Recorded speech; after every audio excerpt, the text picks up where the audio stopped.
Imposter syndrome. Oh, I know a little something about that, my friend.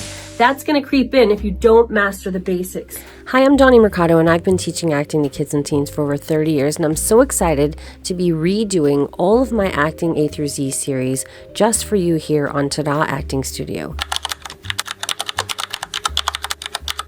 Who am I? Where am I? What am I doing? What do I want? And why? And how am I going to go about getting it?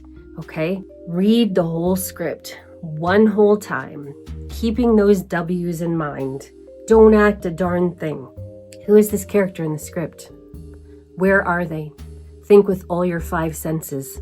Bring it to life in your imagination.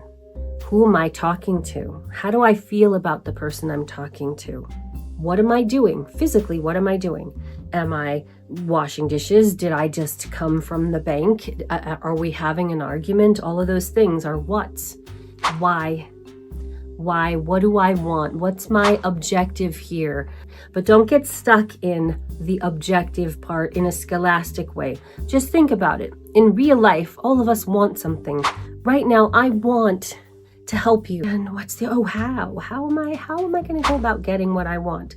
I have a whole video on actions in acting and why are they important. But I do want to clarify something. Don't just think of an action like to tease you right now or to argue with you. Just random things. Don't pick random things. Just think of it as, how am I trying to affect the other person with my words?